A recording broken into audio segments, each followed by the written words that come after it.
hacemos un diagnóstico y un tratamiento, vamos a lograr que ese bebé sobreviva. Como una primera parte hemos revisado todas aquellas malformaciones congénitas que se manifiestan con dificultad respiratoria.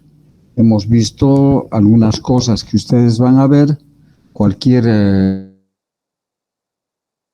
pues las más fáciles para que ustedes puedan hacer un diagnóstico y tener la posibilidad de estabilizar al paciente y referirlo a un hospital de mayor complejidad para que se resuelvan definitivamente el problema. Hemos visto desde la vía aérea superior, pues la atresia de algunos tumores, algunas formaciones como higroma quístico, linfangioma, hemangiomas, teratomas que pueden estar localizados en la vía aérea superior y presionar u obstruir la vía aérea y provocar la asfixia y la muerte del recién nacido. Entonces, después hemos hablado de aquellas que están dentro del tórax, que hemos hablado de las dos más importantes, la atresia de esófago y la hernia diafragmática. Las variedades de la atresia de esófago, cuáles son las manifestaciones clínicas, cómo podemos sospechar antes de que el niño una radiografía o una ecografía que nos permita hacer un diagnóstico prenatal. Hemos hablado del polihidroamnios, hemos hablado de la sonda que no puede pasar y las radiografías, o sea, la confirmación del diagnóstico y qué hacer para que el niño no se deteriore y poder referirlo a un tercer nivel. Luego hemos hablado de la hernia diafragmática, cuáles son las variedades, la más frecuente, la hernia de Bos-de-Alecq, que es en la región posterolateral izquierda, y que es un defecto del diafragma por donde las vísceras abdominales pasan hacia el hemitórax izquierdo y desplazan al corazón al lado derecho, provocando una aparente destrocardia, pero lo más grave es que existe una hipoplasia pulmonar, que es la causa del mal pronóstico de estos bebés que nacen con hernia diafragmática. Se han intentado muchos procedimientos intrauterinos, con cirugía intrauterina, luego algunos otros bloqueando con un balón la tráquea, y no se ha logrado avanzar mucho en este tema, ¿no? Requieren de un manejo en terapia intensiva con aparatos que puedan permitir oxigenar la sangre y seguramente en algún momento se va a pensar en un trasplante de pulmón, porque estos niños hasta ahora no han logrado sobrevivir en su mayor parte, ¿no?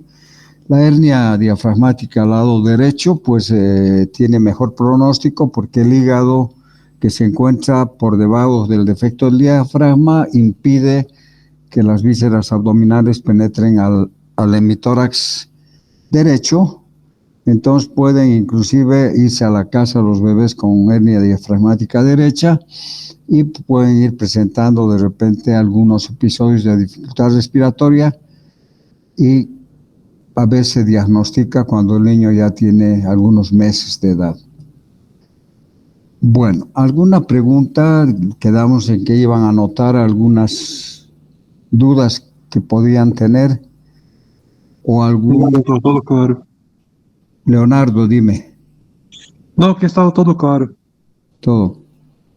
Ya, no hay ninguna pregunta. Estamos en 40 alumnos que están presentes. Entonces vamos a hablar de la segunda parte de los temas que hemos mencionado, que son emergencias quirúrgicas del recién nacido, que se manifiestan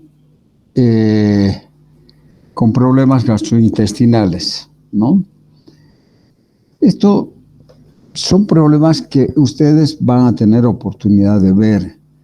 Lastimosamente en algunas universidades, no voy a mencionar cuáles, aparte de la UPAL, no llevan estos temas. Hablan de las patologías clínicas, de resolución clínica, pero estas se presentan con bastante frecuencia. Vamos a hablar de aquellas emergencias o urgencias que tienen que ver con el aparato digestivo. Entonces, vamos a empezar a mencionar que las urgencias gastrointestinales, lo mismo que en el niño mayor y el adulto, se caracterizan principalmente por obstrucción. Esta obstrucción puede dar lugar a la perforación, a la hemorragia. Hay cuadros que se presentan con hemorragia por lesiones de la pared intestinal o por perforación. Pero los más frecuentes, los cuadros más frecuentes son de obstrucción, y es lo que vamos a ver ahora. Obstrucción intestinal. Como vimos en el anterior capítulo, nosotros en un hospital de segundo nivel o de tercer nivel, o en el primer nivel, si es que se da el caso, podemos ya sospechar de que hay un niño que está viniendo con un problema de obstrucción intestinal. En algunos centros hospitalarios pueden contar con procedimientos de diagnóstico prenatal, pero en los que no, podemos sospechar por el polihidroamnios y algunas otras manifestaciones que se pueden observar en los últimos momentos del trabajo de parto, ¿no? O por datos que se recogen del control prenatal. Estos son elementos que pueden hacernos sospechar una obstrucción intestinal. Ya la ecografía prenatal, los vómitos biliosos, distensión abdominal, retardo o ausencia de la eliminación de meconio. Es muy probable que cuando el niño tenga un problema de obstrucción, la enfermera llame al interno o al alumno o al pediatra y manifieste su preocupación porque el niño no ha eliminado heces ni gases, no ha vomitado y tiene el abdomen distendido. Entonces vamos a ver que en los casos de obstrucción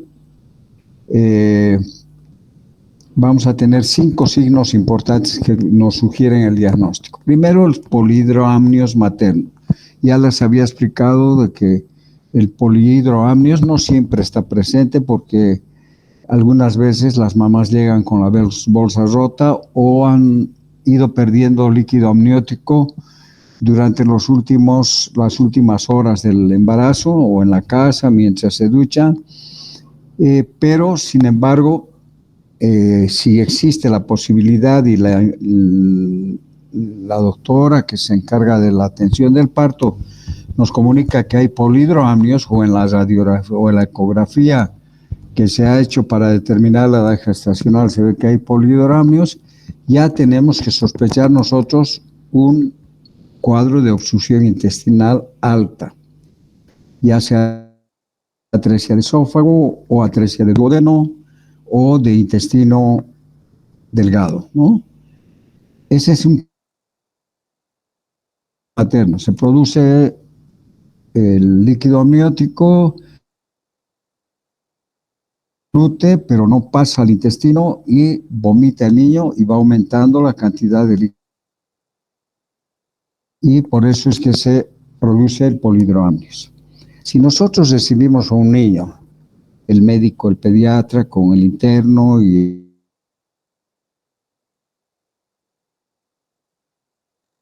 vamos a llevarlo a la servocuna y vamos a, si tenemos el dato de polihidroamnios, tenemos la obligación de introducir una sonda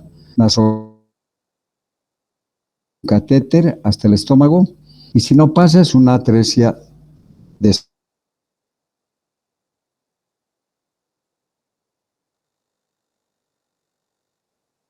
del contenido gástrico.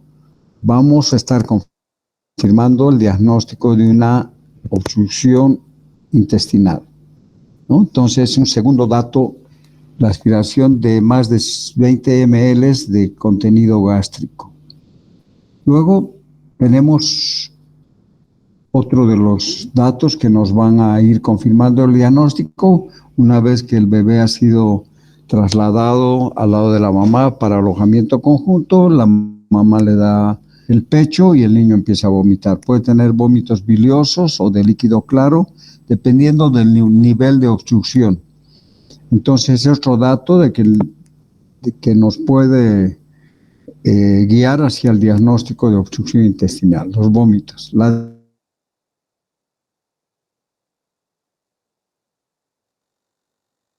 Es otro dato, el cuarto dato. Y el quinto dato es la falta de eliminación de gases o de meconio.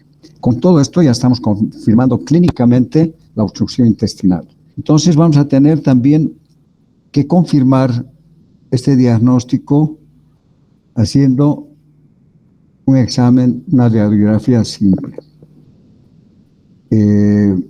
Vamos a ver las características o los datos que se observan en la radiografía y que nos van a orientar hacia el diagnóstico y el nivel de obstrucción que va a tener características especiales y en muchos casos es patognomónico de algún tipo de patología.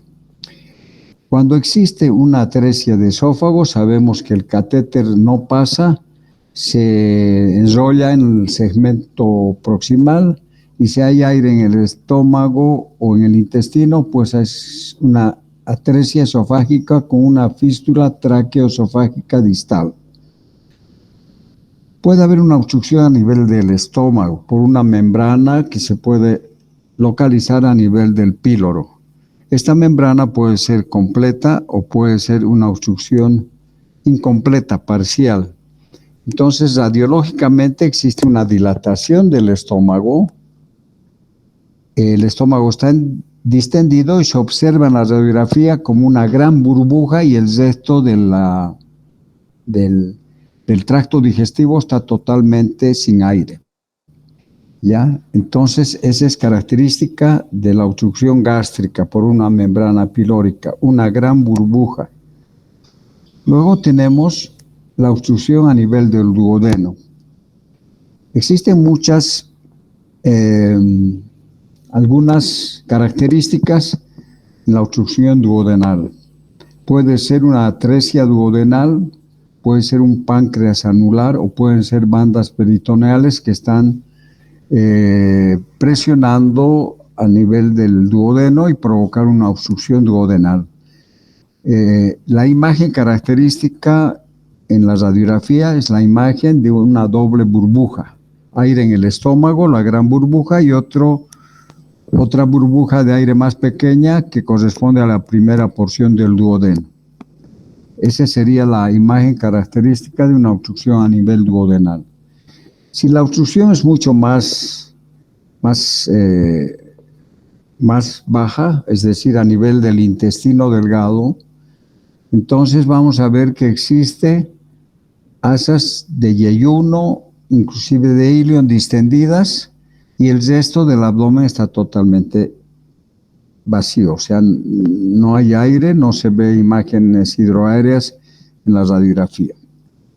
Entonces, esas son las características de una obstrucción intestinal. Vamos a ver ahora que las obstrucciones más distales, las que se encuentran en el intestino grueso,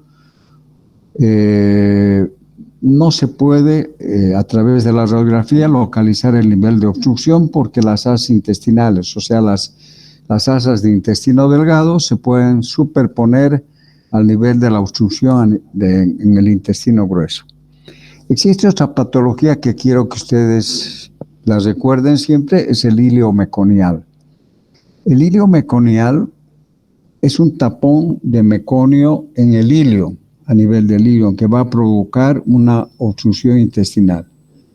En las radiografías se pueden ver diminutas burbujas metidas en un meconio totalmente duro, viscoso, alquitranado, y que le da el aspecto de vidrio esmerilado. Esas serían las características de la radiografía cuando hay una obstrucción intestinal por la presencia de un meconio viscoso, duro, alquitranado, que se pega al íleo y provoca obstrucción intestinal, ¿no? Esta es característica, esta obstrucción por el meconio espeso, es una complicación de una enfermedad que se llama fibrosis quística, que vamos a ver más después.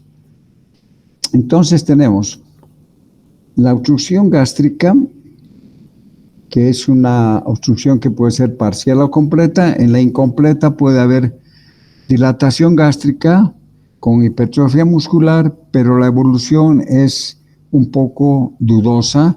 A veces el niño se va a la casa, pero vuelve al hospital porque la mamá dice que vomita muy frecuentemente. Entonces, ya haciendo un estudio con endoscopio se puede observar la membrana incompleta que está obstruyendo a nivel del píloro. La obstrucción completa por una membrana que obstruye el píloro en forma completa, existe la dilatación del estómago provocando la imagen de una gran burbuja. El tratamiento generalmente es una gastrostomía anterior, una pequeña incisión en la pared abdominal, llegar al estómago, hacer una gastrostomía y llegar a la zona del píloro donde está la membrana y hacer una escisión de la membrana. Luego tenemos la atresia, la obstrucción a nivel duodenal. Hablo de obstrucción duodenal y existen tres variedades de esta obstrucción duodenal.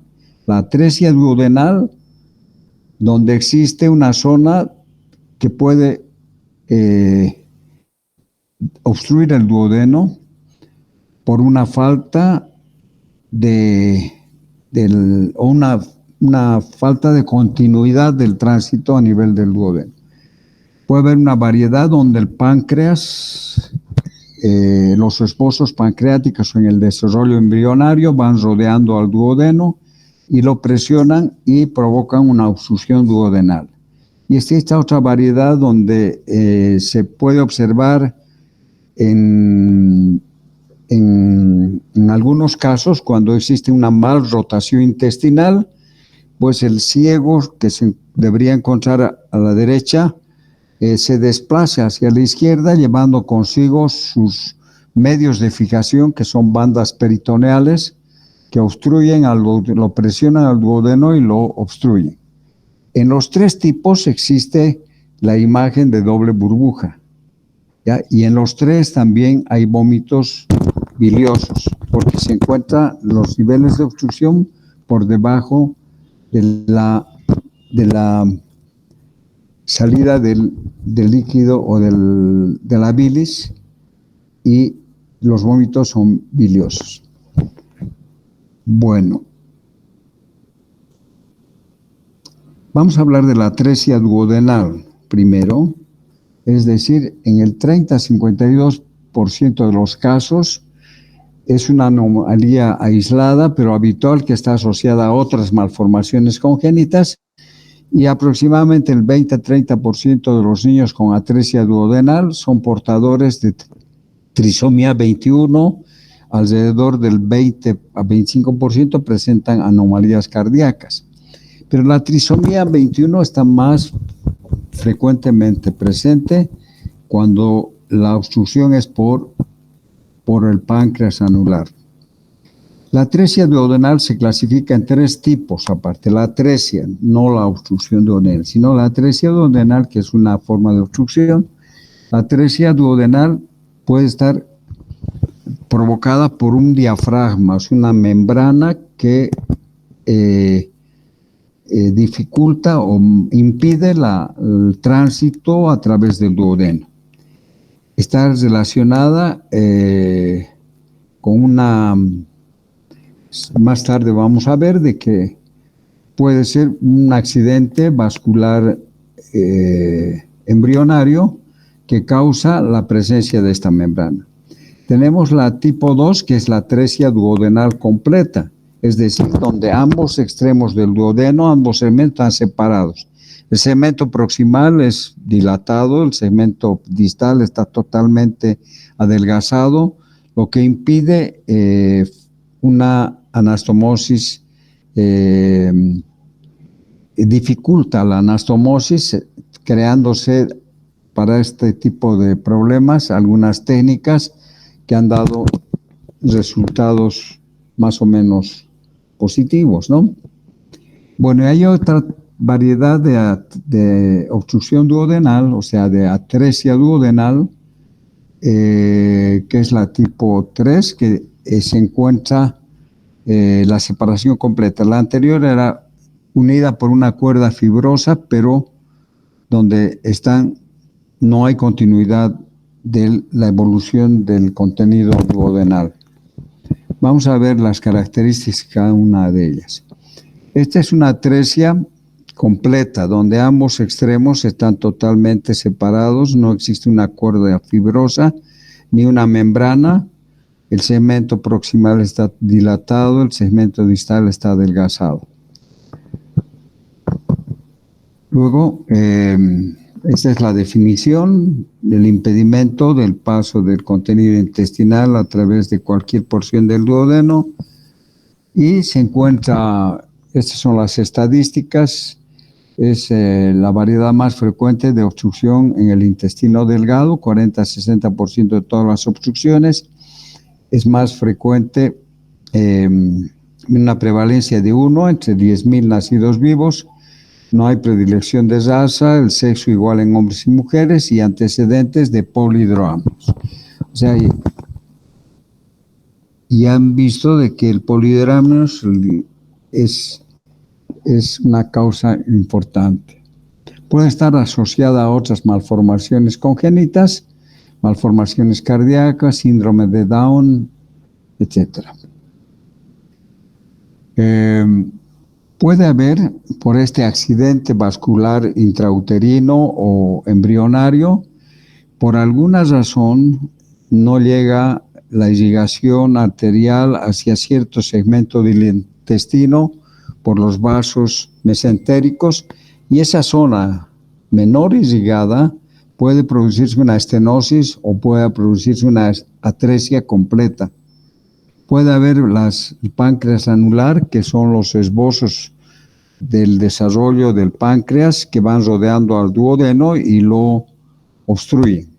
O puede haber la malrotación intestinal, donde los elementos de fijación del ciego van a comprimir al duodeno. Estas bandas peritoneales se llaman bandas de Ladd. Bueno, entonces tenemos la atresia por membrana, como habíamos visto. Tenemos la otra donde existe un cordón fibroso que une a los dos extremos y los dos segmentos separados. Bueno, estos son datos que ya los hemos mencionado respecto a las características de ambos extremos, un extremo dilatado, el otro adelgazado. Muchas veces el segmento dilatado, que es el proximal, se requiere resecar un poco porque pueden haber sufrido daño por la distensión de su inervación y más tarde constituir una zona con disminución del peristaltismo y provocar una obstrucción posteriormente. Entonces, el diagnóstico que ustedes tienen que tomar en cuenta, tenemos entonces el polihidroamnios, la aspiración de más de 20 centímetros cúbicos de contenido gástrico, luego tenemos los vómitos biliosos, el babeo excesivo y la distensión abdominal y la falta de eliminación de gases, ¿no? O de meconio. Aquí tenemos una imagen de una atresia duodenal o una obstrucción duodenal, que puede ser atresia, puede ser páncreas anular o bandas de Ladd, donde existen dos burbujas. Esta es una imagen característica, una gran burbuja que es el estómago y otra burbuja que es el duodeno, la primera porción del duodeno. Aquí está esta imagen, está volcada, aquí es el estómago y este es el duodeno. Entonces, imagen de doble burbuja. No se olviden que es patognomónico o característica de una obstrucción duodenal, puede ser páncreas anular, atresia o bandas de lado. Entonces, esa es la radiografía simple, el signo de la doble burbuja.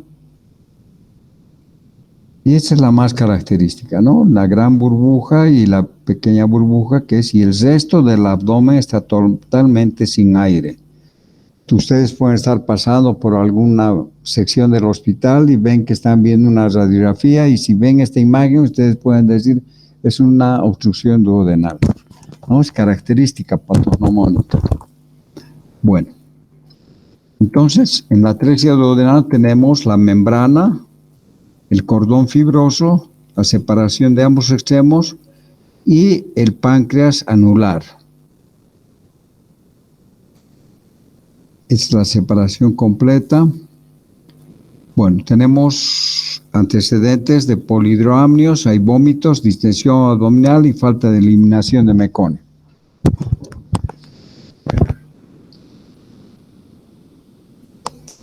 Entonces, el tratamiento, ¿qué hacemos ante un niño con una obstrucción duodenal?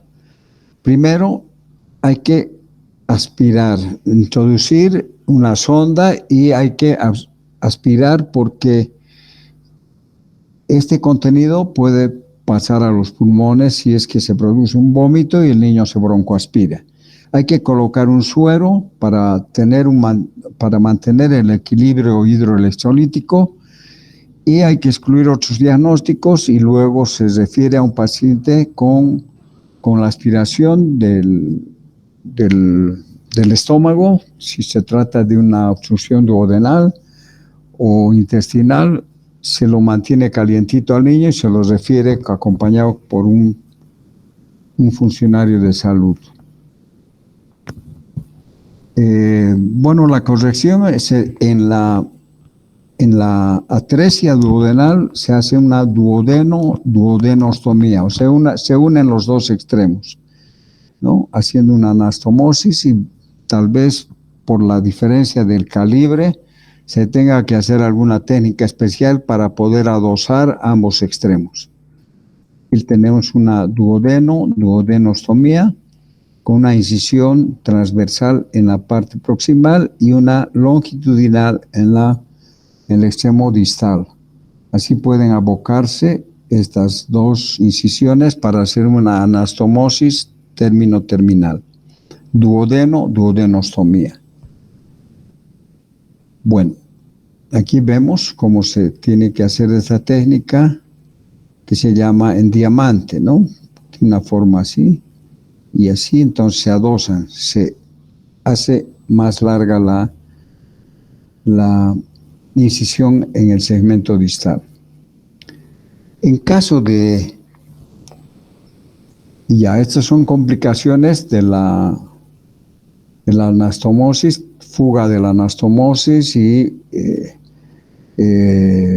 contaminación del peritoneo con una peritonitis y una sepsis. A largo plazo puede haber una estenosis en la zona de la anastomosis y provocar un reflujo, una úlcera, o quedar como una asa ciega con éstasis permanente a nivel duodenal, el síndrome de asa ciega. Cuando es el páncreas anular, es un anillo de tejido pancreático que circunda el duodeno, la primera parte del intestino delgado, y normalmente el páncreas reposa al lado del duodeno, pero no lo rodea. Pero hay casos en los que rodea y se produce un páncreas anular. Es un defecto congénito. Algunos dicen que el páncreas rodea al duodeno que está ya estenótico, o sea que hay una estenosis primero o una atresia del duodeno y el páncreas lo rodea, y de todas maneras hay una obstrucción a nivel del duodeno. Lo que hay que aclarar es que cuando tengamos un niño con una obstrucción y una imagen de doble burbuja y es un niño pretérmino o de término, vamos a pensar que se trate de una atresia duodenal. Si el niño tiene síndrome de Down y proviene y manifiesta o se observa signos de obstrucción a nivel del duodeno, hay una imagen de doble burbuja, hay que pensar que es un páncreas anular, si es un síndrome de Down. Ya entonces es más frecuente así. En los casos de síndrome de Down con un páncreas anular, donde el páncreas está obstruyendo al duodeno, no se debe hacer duodenostomía, o sea, no hay que tratar de separar el páncreas del duodeno, se producen complicaciones graves con la muerte del niño. En estos casos se hace una duodeno-yeyunostomía, es decir, se lleva el yeyuno hasta el duodeno, la segmento proximal, y ahí se hace la anastomosis.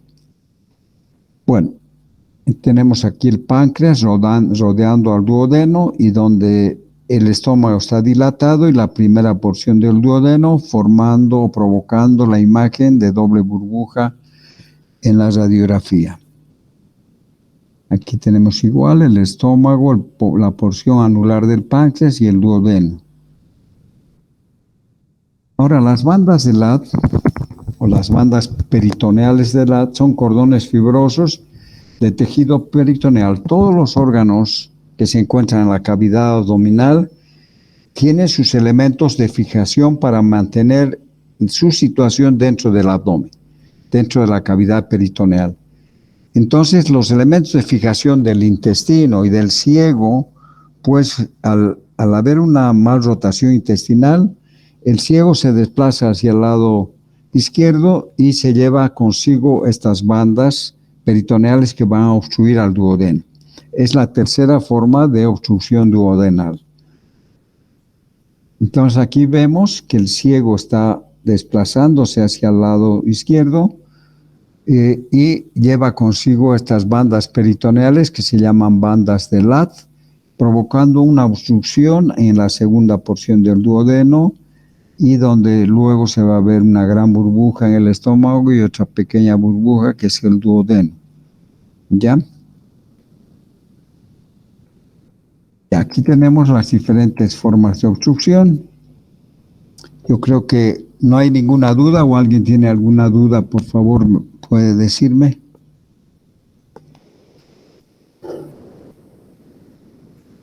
¿Alguien quiere preguntar algo?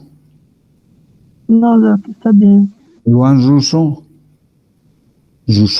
o Russo, No, doctor, tranquilo, todo bien. ¿está bien? Sí. Entonces hay tres variedades de obstrucción duodenal. Uno, la atresia duodenal, el páncreas anular y las bandas peritoneales, ¿no? En las tres la imagen radiológica es de doble burbuja. Ya es más frecuente ver una atresia duodenal en un niño prematuro y en un niño con una trisomía 21 o síndrome de Down hay que sospechar de un páncreas anular. En la atresia del duodeno hay que hacer una anastomosis duodenostomía. En el páncreas anular es yeyuno duodenostomía. No, en las bandas de Ladd se opera, se cortan las bandas dejando una porción de estas bandas adosadas al intestino para luego fijar estas bandas en el lugar que deberían estar. Para trasladar a este paciente, pues hay que descomprimir el estómago, evitar que existan vómitos, colocar una vía para mantener el equilibrio hidroelectrolítico y luego referir al paciente en condiciones favorables y manteniendo la temperatura y trasladando acompañado por un personal de salud, ¿no? Bueno, nadie pregunta nada.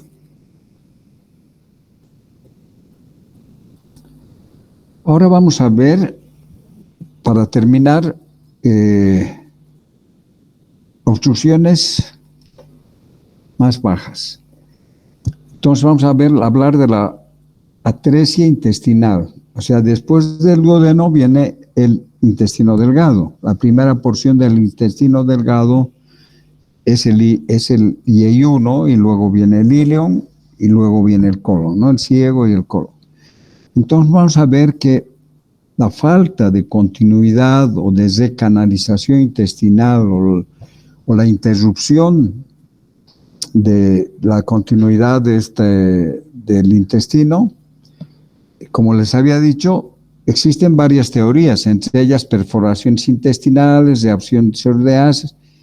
Existe lo que es más seguro, que es un accidente mesentérico, o sea, es un accidente vascular mesentérico intrauterino durante el desarrollo embrionario. Eso debería ser, digamos, la causa, ¿no? Es decir, por alguna razón no llega la irrigación a nivel de cierta porción del intestino y se produce una necrosis aséptica y una resorción de esta porción del intestino, provocándose la estenosis o la atresia de ese sector, ¿no? Me dejo entender. Bueno, esa es la causa, son preguntas de examen. ¿Ya? La causa, por ejemplo, aquí tenemos la atresia intestinal a nivel de yeyuno tipo 1, que es la tipo membrana. La continuidad intacta del segmento proximal dilatado y el distal atrésico. Existe una membrana que separa ambos extremos, la porción proximal dilatada, la porción distal adelgazada, pero se mantiene el mesenterio intacto. Este es el mesenterio y estos son los vasos mesentéricos que están irrigando las porciones. Seguramente en esta zona ha habido una falta de irrigación y ha habido una obstrucción por una membrana. La longitud del mesenterio y del intestino finalmente es normal. Uno hace la anastomosis término-terminal de esto y soluciona el problema. No hay ninguna otra complicación, a no ser que pueda producirse una estenosis por la diferencia de calibre entre los dos segmentos, ¿no? Entonces, el tipo membrana es una membrana que separa ambos segmentos, donde no hay ninguna alteración en la longitud del intestino, el mesenterio está intacto. Para que se acuerden bien, es el tipo membrana o tipo 1. Luego tenemos el tipo 2, que ambos extremos están separados por un cordón fibroso, ¿ya? No hay tampoco alteraciones en la longitud del intestino, el segmento proximal está dilatado y el segmento distal adelgazado.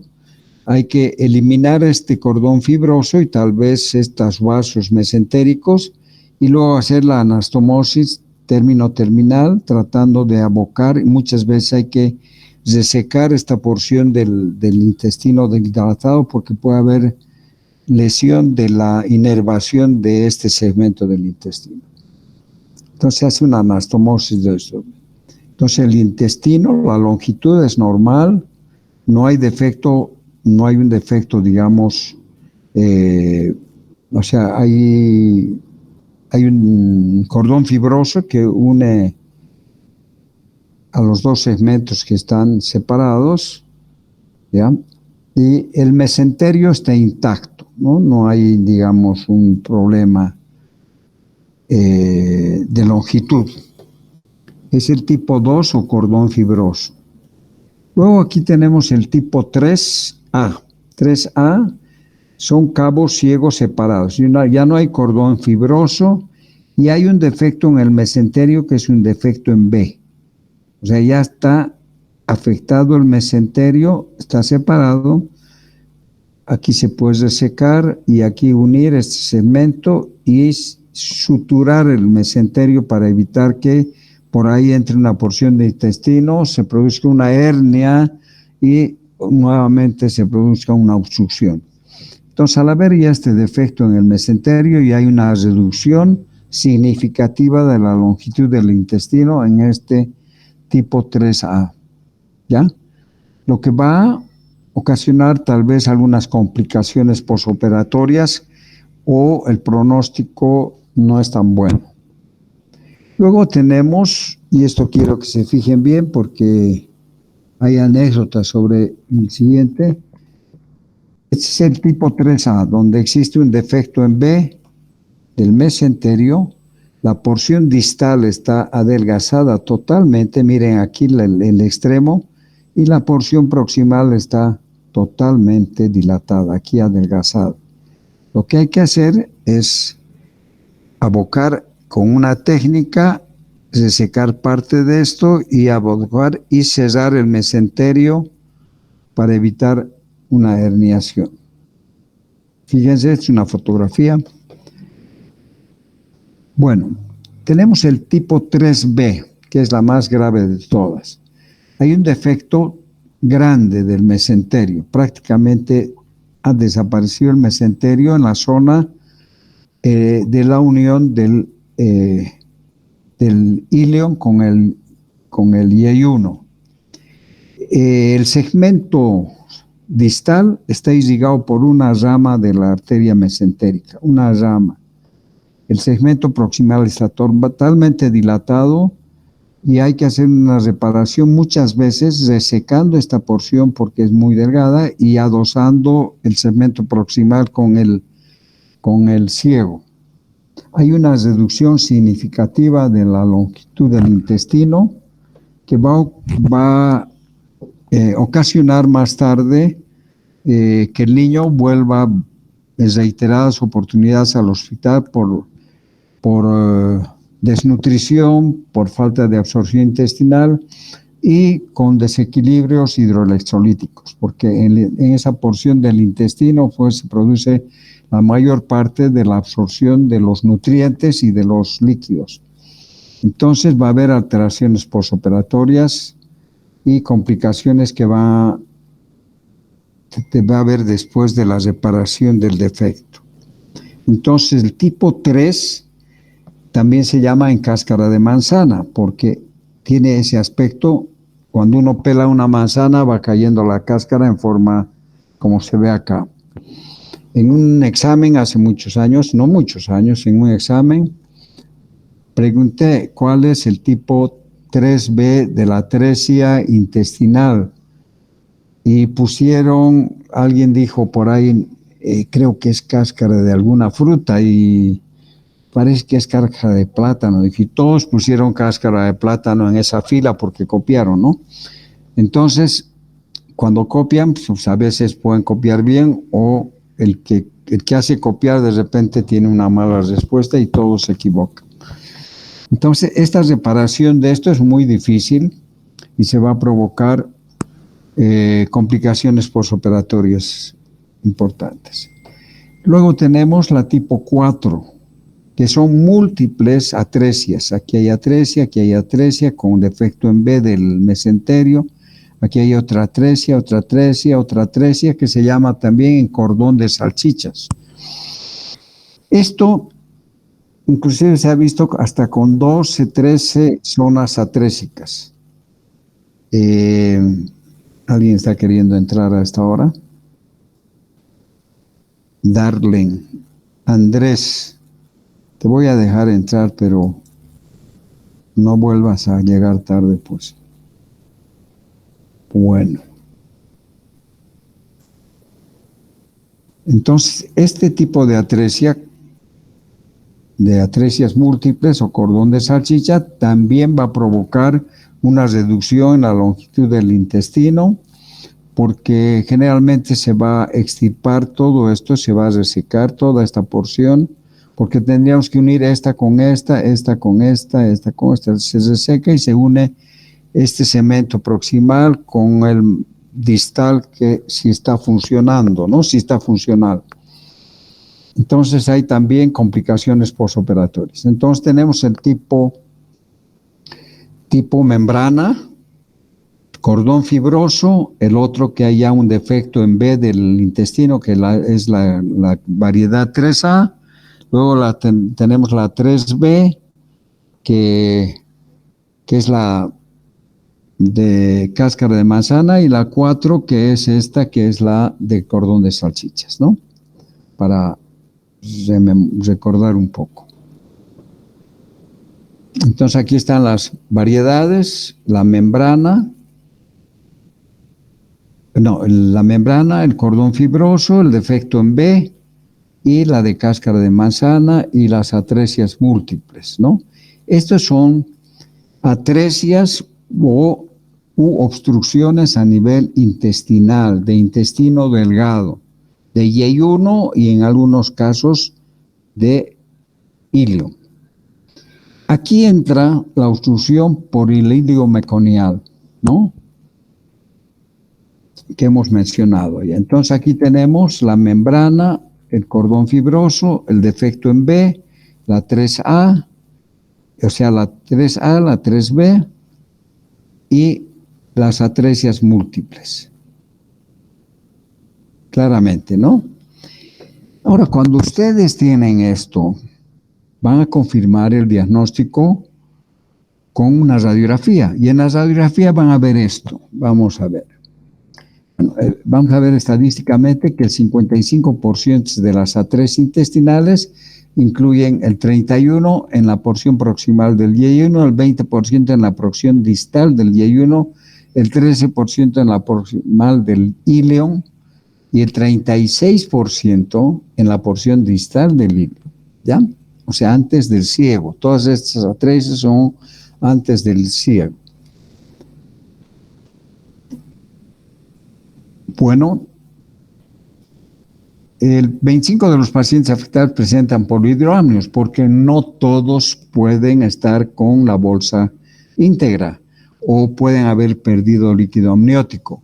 Pero es un signo importante, es un dato importante el polihidroamnios. 1/3 de los lactantes son prematuros y hay síntomas desde el primer día de vida, hay distensión abdominal, hay falta de eliminación de meconio, etcétera, ¿no? Bueno, eso es lo que ustedes tienen que ver cuando tienen un niño con distensión abdominal. Y la radiografía, pues vamos a mostrar en el caso de la obstrucción intestinal del yeyuno o del ilion, va a mostrar esta característica que es importante que ustedes reconozcan, ¿no?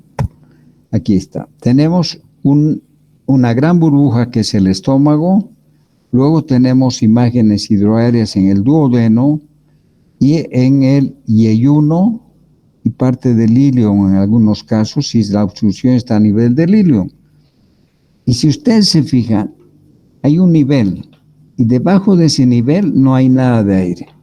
O sea, no llega aire al intestino grueso, ni al recto, ni a la ampolla rectal. Esta es una imagen característica de una obstrucción de la intestinal a nivel de yeyuno y de ilion. Con esta radiografía ya ustedes saben el diagnóstico de yeyuno. Hemos hecho esto con los internos y se refiere al hospital porque nosotros en el Cusheri no tenemos la posibilidad de operar a estos pacientes.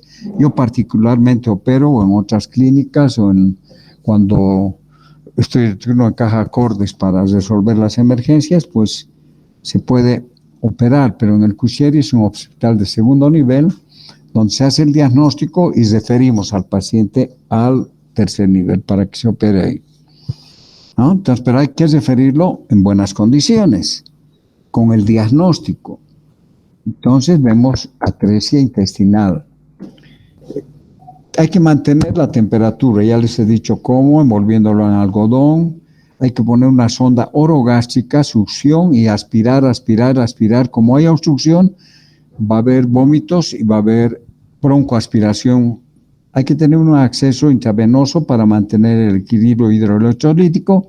Si tenemos laboratorio, hacer algunos laboratorios, especialmente el ionograma, electrolitos, glicemia, etcétera. Luego, si es que hay deshidratación, pues poner el requerimiento hídrico, reposición de las pérdidas, porque puede presentarse vómitos en varias oportunidades. Entonces el niño está deshidratado, hay que reponer la cantidad de líquidos teniendo esos datos y en algunos casos dar antibióticos. Eso es lo que hay que hacer. Hay que buscar más, bueno, eso lo van a hacer en el tercer nivel. El gran problema es la longitud del intestino, que va a estar reducida y que va a dar problemas posteriores. Entonces, en los casos de atresia, se hace una resección de la zona dilatada porque puede estar aperistáltica por lesión de la inervación de esta zona dilatada y luego puede haber una obstrucción intestinal. Hay que resecar el segmento dilatado y hacer la anastomosis.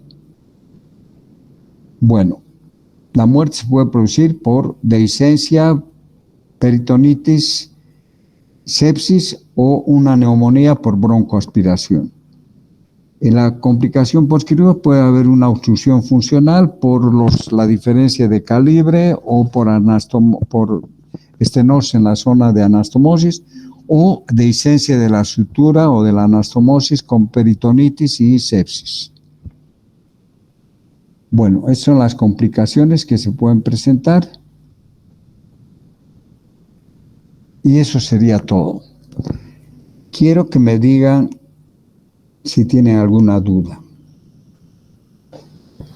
Por favor, hagan preguntas o yo les voy a contestar. Hagan preguntas porque no sean muy difíciles también, ¿no? Doutor, Sí. essas enfermedades são todas por malformações, não? ¿Cómo? Essas enfermedades são todas por malformações, ¿no? Claro, son niños malformados, o sea, niños que tienen alguna patología, alguna malformación por alguna causa intrauterina, ¿no? En estos casos hemos hablado de que puede ser por una falta de irrigación en el desarrollo embrionario, por alguna obstrucción de la irrigación arterial hacia cierto segmento del intestino.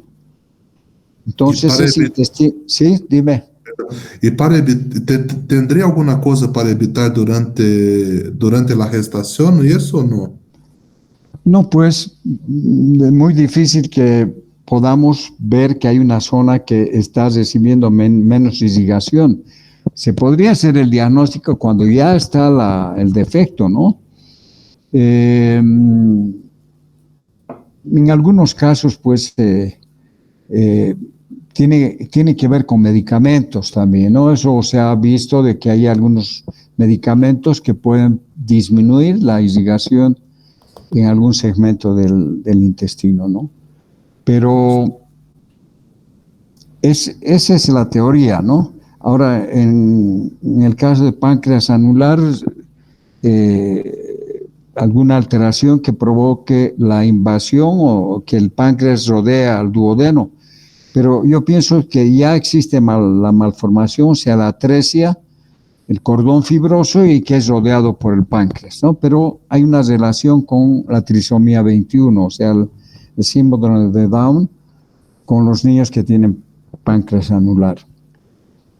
Y la malrotación que va a dar lugar a obstrucción duodenal por las bandas peritoneales del LAD, ¿no?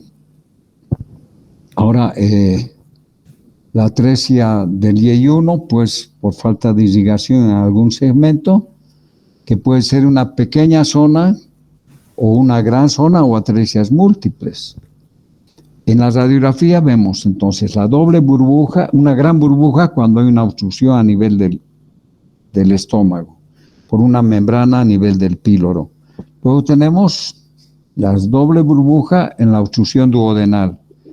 En la obstrucción del IE1 o del ilio vamos a ver dilatación de la zona superior del abdomen y en la parte baja no va a haber niveles hidroaéreos o no va a haber aire. Ya en obstrucciones más bajas que después vamos a ver a nivel de colon o de intestino grueso o tal vez en perforación anal, no se puede ver el nivel de obstrucción, pero vamos a suponer que es una obstrucción muy baja porque se superponen las asas intestinales y van cubriendo la localización de la obstrucción a nivel del intestino grueso. ¿Alguien quiere hacer alguna pregunta? Doutor, Sí, Creo que existe uma especialidade médica chamada medicina fetal, ¿no? Pero creo que es de gineco. Ellos hacen algún tipo de procedimiento invasivo antes del niño nacer o solamente después para evitar mire, ese tipo? yo he tenido alguna experiencia en esto porque antes no había esta especialidad, ¿no? Ahora hay medicina fetal donde más que todo ven el desarrollo embrionario, el desarrollo del feto. Puede ser especialmente, yo vi un paciente que tenía un embarazo gemelar y que uno empezó a desarrollar y el otro empezó a quedarse y falleció. Entonces fue atendida en Chile, en la clínica Las Condes, donde un especialista en medicina fetal trató de mantener al otro con vida, al otro niño, y nació, eran 2 niñitas. Entonces, yo creo que son especialistas en el desarrollo embrionario y fetal hasta que nacen, cualquier complicación. Me imagino que ahí puede determinarse si hay algún defecto y puede ser, ¿cómo te podría decir? Puede haber una solución con la cirugía intrauterina en algunos casos. En otros casos, por ejemplo, puede haber alguna posibilidad de mantener al feto vivo si es que tiene algún problema intrauterino, ¿no? Con algunos procedimientos. Habría que investigar un poco más cuál es el campo de acción de la medicina fetal, ¿no? En qué patologías la intervención de esta especialidad es más importante. Bueno, entonces, para que ustedes estén bien, tenemos el polihidroamnios, luego tenemos la aspiración de más de 20 centímetros cúbicos de contenido gástrico, o sea, cuando tenemos el dato, y tenemos también el dato posteriormente de distensión abdominal, vómitos biliosos, falta de eliminación de gases, y con eso sacamos una radiografía y vemos el nivel de obstrucción de acuerdo a la imagen, que puede ser una gran burbuja, una doble burbuja, y las asas intestinales en la parte superior del abdomen cuando es una obstrucción a nivel de intestino delgado, ¿no? ¿Nadie más quiere preguntar? Parece que estamos en hora. No, doctor, todo claro. Son las 7. ¿Cómo? 7. Tienen clase a las 8, ¿no? Sí, doctor. Tienen 1 hora, oye. Hagan preguntas, por favor, porque me va a descontar mi sueldo. ¿Nadie quiere hacer? No, Luis doctor, está bien claro mismo. Luis Rafael. Hola, doctor. No quedó ¿Cómo claro, está? doctor. Muy bien. María Victoria. Está claro, doctor. Pamela, Paula. Olá, doutor. Hola, ¿cómo están? Bien, ¿Dónde doutor. está mi alumna que no la conozco, la ¿cómo es? Olá, doutor. Tarsila, estou aqui. Tacilla. ¿Cómo estás? ¿Cómo te está yendo la práctica? Estou bem, sim, doutor, está bem. Lhe cuento que está bem. Coordenamos ¿Ya has entrado algún parto o no? No, todavia, pero a doutora Blow que é para levarmos los pijamas, que assim que tenha e estemos allá, vamos adentrar. Tienen que estar pendientes porque aunque no hay ropa, ustedes pueden llevar su ropa, ¿no? Un pijama, porque a veces por falta de ropa es que no los dejan entrar, ¿no? Sim, por isso a doutora Blow que é para levarmos el pijama. Então, sempre vamos a poner um pijama limpio en nuestra mochila. ¿Sabes qué pasa? Que la doctora Jordán, la doctora Analías, tienen también sus alumnos, pues. Aparte, Sí. los internos tienen sus alumnos de la UPAL y de otras universidades. Entonces hay que estar a la expectativa o ponerse de acuerdo entre ustedes quién entra primero.